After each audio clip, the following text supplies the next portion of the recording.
Today I'm going to be building a walking desk for a friend of mine. Now a walking desk is basically a stand-up desk that's built to fit over a treadmill. Now my friend found an inexpensive walking treadmill on Amazon and he bought it.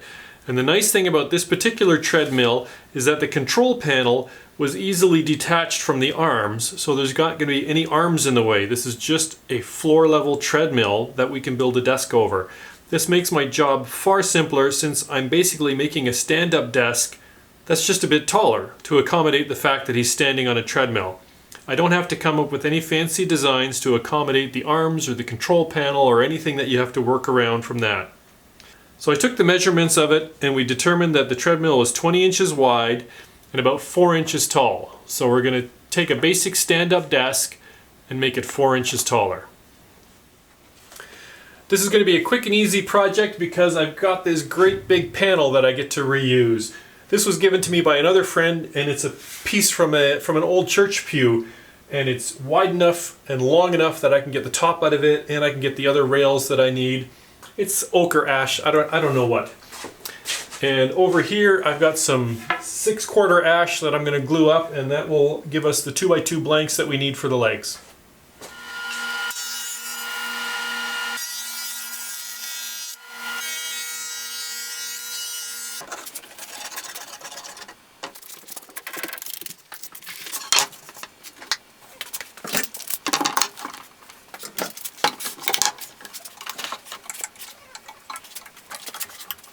So the correct answer is no, I do not have enough clamps. I don't know why people ask me that question.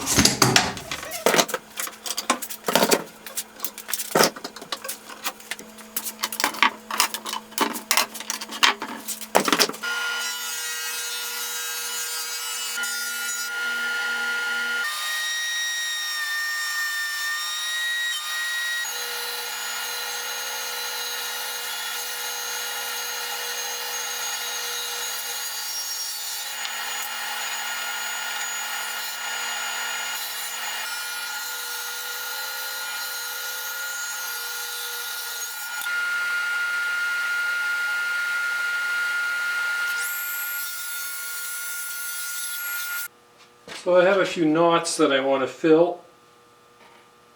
Enough that I don't think the 5-minute epoxy is the way to go. But I'm going to be staining this, so I'm just going to try dropping a little bit of stain in here too.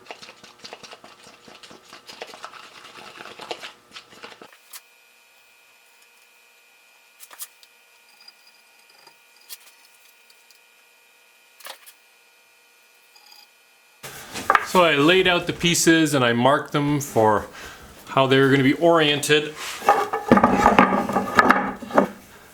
And I'm going to put a taper on the inside. Here, so there.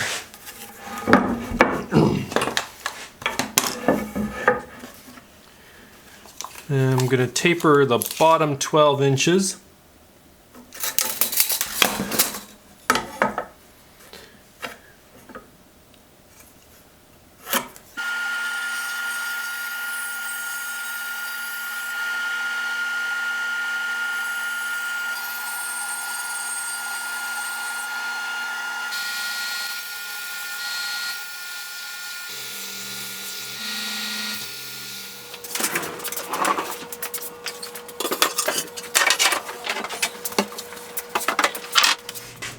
So I'm going to put the legs aside for a while and I'm going to work on breaking this down. This, as you'll recall, is what I'm going to use for the top, but I also need to use this for the rails and the style, not rails and style, whatever. The underneath structure for the table. I'm going to cut that out of this too, so I need to break this down now. One thing I haven't decided yet is that there's a thick edge here, and yeah, on the one hand it's like, well, there's a nice built-in thick lip at the front of the desk. I just don't know if I want it. We'll have to decide about that. Kind of interesting in the fresh cut now, you can see how this was put together, how they have a rabbet on the end of the board and they have a dado here on this piece that fits right over it to provide a nice thick bull nose, and of course a little bit of trim in there. You just see all those pieces of wood revealed in the fresh cut.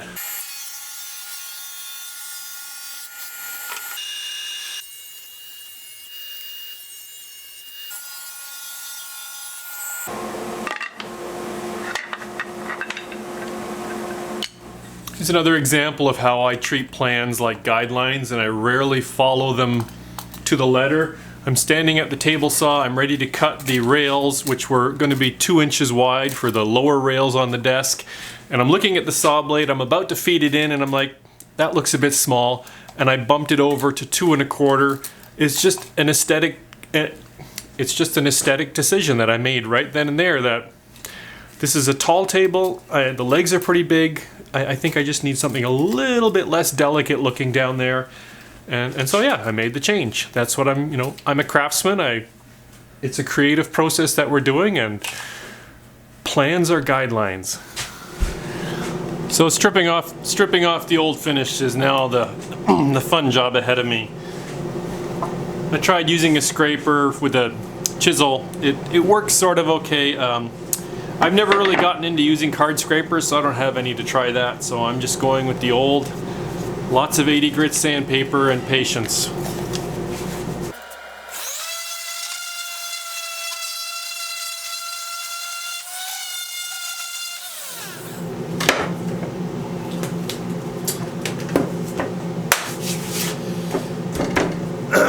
Well, so I'm sanding. This is an old pew, as I've said. I'm sanding and sanding to get the finish off, and I start to notice a little hairline mark.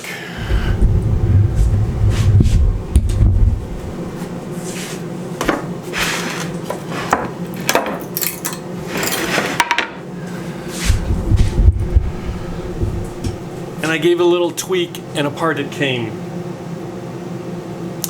So this is a good time to break for lunch as I kind of consider what I'm going to do now.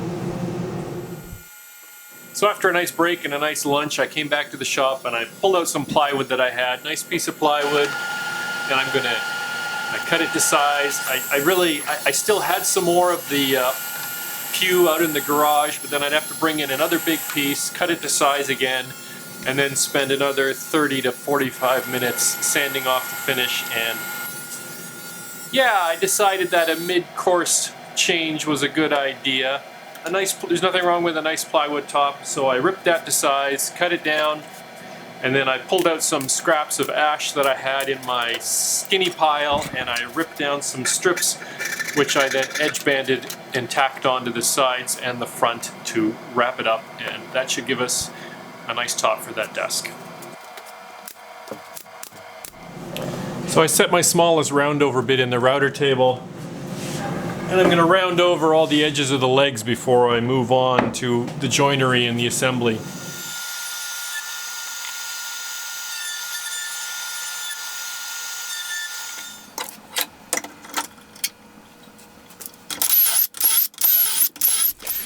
So I've used this doweling jig in many of my videos, and for those not familiar with it, the way this jig works, it doesn't center on the piece. What it does is it aligns one face. So if I put one workpiece here, and then I drill dowels in another workpiece, then you're guaranteed that the two faces meet flush, which is great when you want the two pieces to meet flush. But for this table, I want the legs to be, I want the frames to be offset. So these, I used the jig normally, and then the jig comes apart, so I can open this up now, and I can fit in a 1/4 inch spacer, and that will offset the holes that I'm drilling, so that the next set of holes, which will be drilled into the legs, will be offset a 1/4 inch in, which will then give that 1/4 inch reveal that I'm looking for.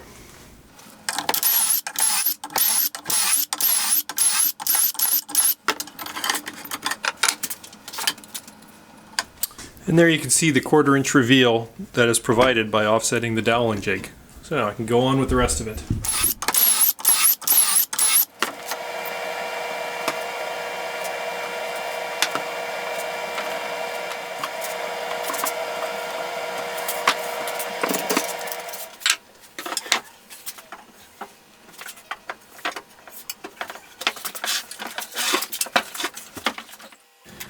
And normally I love a clear coat. I love to show the natural color and the wood grain and all of that. However, number one, this is not for me, it's for a friend, so I have to make it the way he wants it.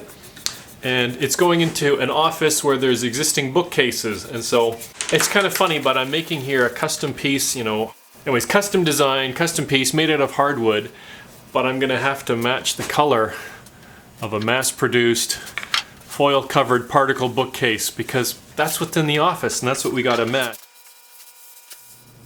For a final buffing, I like to dribble just a little water on for lubricant, and then I hit it with a 3M pad, which is sort of the equivalent of steel wool, but you don't use steel wool on well, I never use steel wool because I use a lot of water-based finishes. And you don't want steel wool on the water-based finish because the little fibers will get embedded in the finish and they will rust. There, nice, smooth.